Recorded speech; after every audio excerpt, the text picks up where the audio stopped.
Ninja 4, The Annihilation, is the fourth movie in the American Ninja franchise, and it's actually the first American Ninja movie I've seen. I watched it as a kid because my stepdad, when him and my mom were still married, he had this like collection of action movies on video.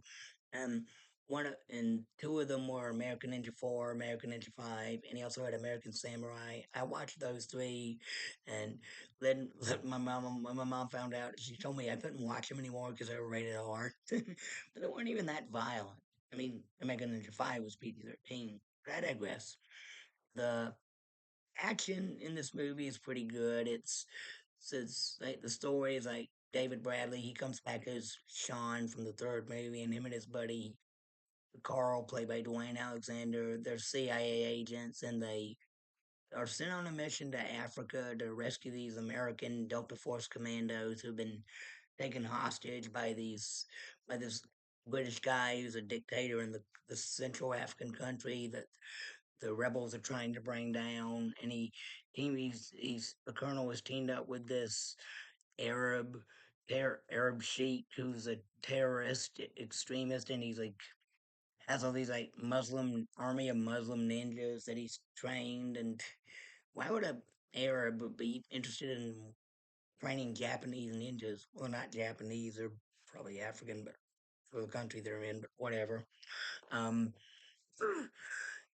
and so Sean and Carl, they go there, they meet Pongo, this teenage boy he's with the rebels, and he's their contact, and the bad guys come after him. They hide. This woman named Sarah, who's a doctor with the Peace Corps, she helps them hide, and then she helps them try to make it to the rebel compound. But they're ambushed by ninjas, captured, and so when the Americans find out about it, they contact Joe Armstrong from the first two movies, but once again played by Michael Dudikoff.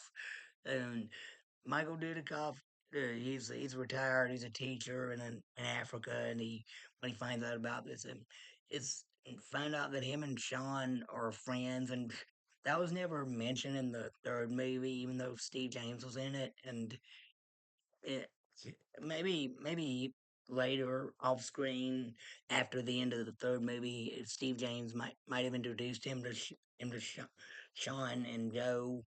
But yeah, Steve James doesn't return in this either because I think he passed away from cancer in 1993, and this was made in 1991. So maybe he was diagnosed with it, and by 1991 his health was failing.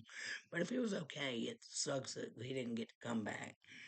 And anyway, Michael Dudikoff goes to goes to the African country, and he meets up with Pongo, and they drive to the rebel compound. And on the way there, they're ambushed by these ninjas. Like when they're driving, while they're driving and talking, like this ninja just like jumps on their car, like in the front on the windshield. And that scared the crap out of me when I was a kid because I was like a big jump scare. Like some guy just randomly pops out and it lands on their windshield, and they fight and shot. Anyway, Joe defeats the ninjas, and then they go to the rebel compound, and they meet Dr. Tamba, the African guy who's the leader of the rebels. And Joe, he sneaks into the rebel comp, sneaks into the fortress where Sean and his buddies are captured while the rebels attack the fortress. And then there's this big battle. I like the final battle with the attack on the fort. All the ninjas and the terrorist soldiers, they're all fighting the rebels. Sean, well, Sean, he Sean and his buddies are about to be executed, but Joe saves them. And then they all join in the battle. And then there's this big final showdown, like a martial arts duel between Sean and the Colonel. While the the guy Ollie, he doesn't get killed in the fight. He tries to escape in a helicopter, and somebody shoots it down. So Joe, instead of fighting the Sheik, I would have liked to see him fight the Sheik.